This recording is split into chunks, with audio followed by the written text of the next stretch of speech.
Well, finally getting back into the swing of things in terms of my research. I've been kind of busy these last few days. Spring has sprung, so to speak, and I've been doing my spring cleaning and other things around the house that took precedent as long as the weather is nice, and I'm grateful for that, since we've had a pretty harsh winter here. Anyway, a very good article, which I will post a link to, by Uri Avnery. And I'm not sure if I'm pronouncing his name correctly. Anyway, Uri is an Israeli peace activist, very well known, and he writes for many publications, including the Israeli newspaper Haaretz, for which, of course, he is constantly harassed. And so I'll read you some excerpts from this article regarding the current peace process, or prospects for it. Charles Freeman was called by Barack Obama's newly appointed Chief of National Intelligence, Admiral Dennis Blair, to the post of Chairman of the National Intelligence Council.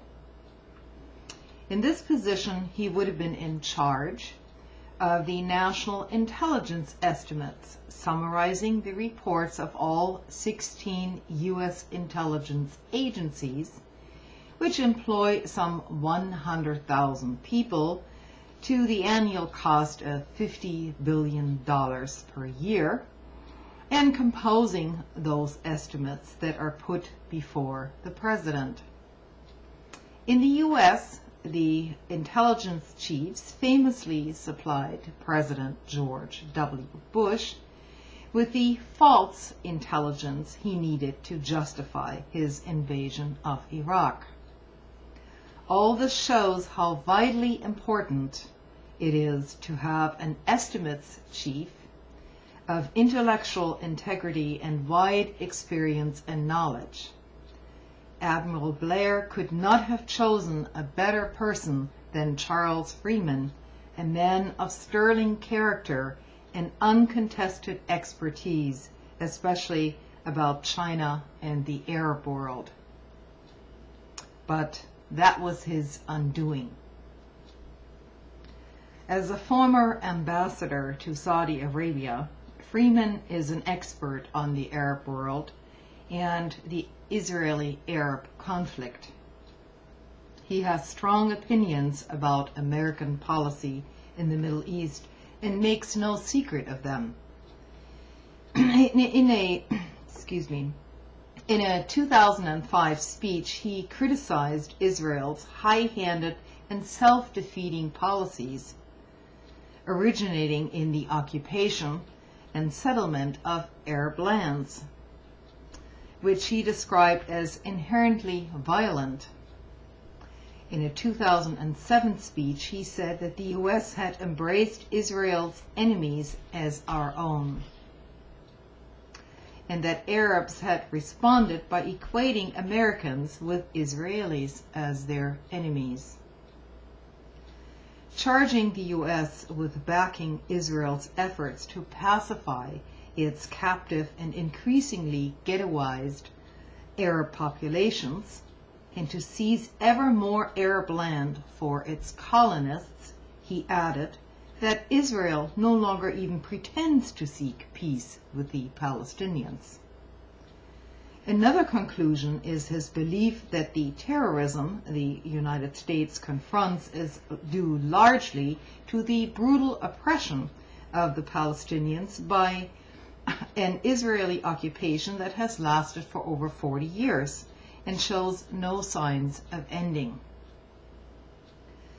Naturally, the appointment of such a person was viewed with great alarm by the pro-Israeli lobby in Washington.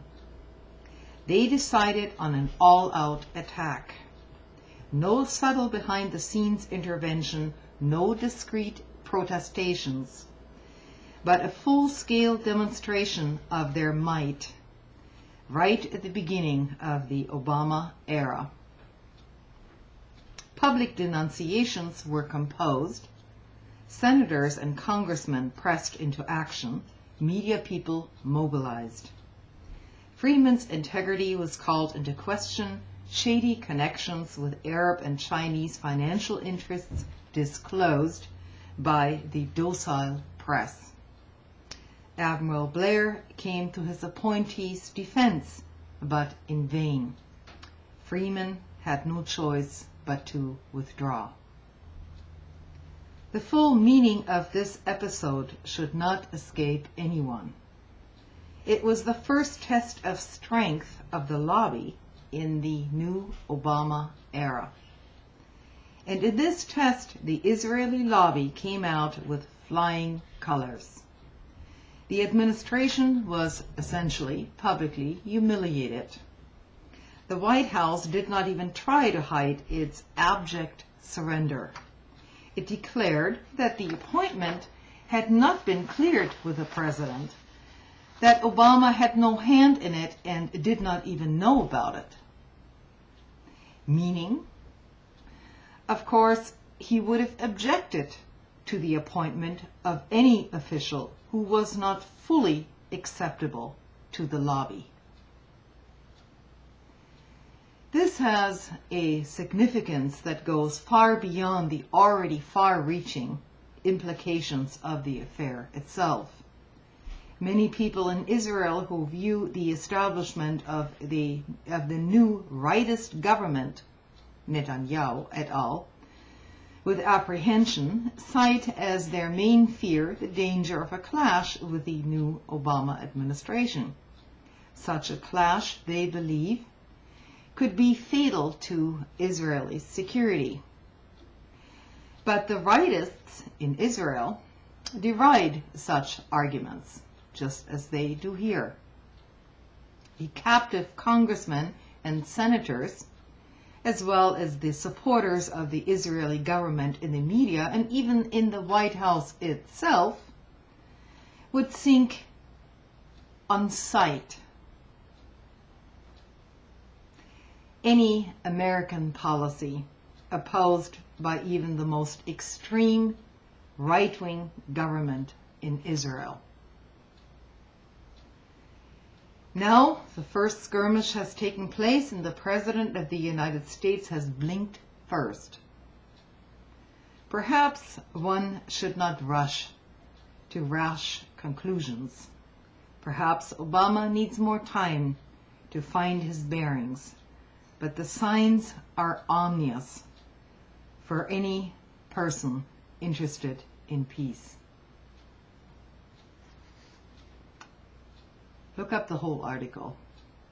I'll post a link to it.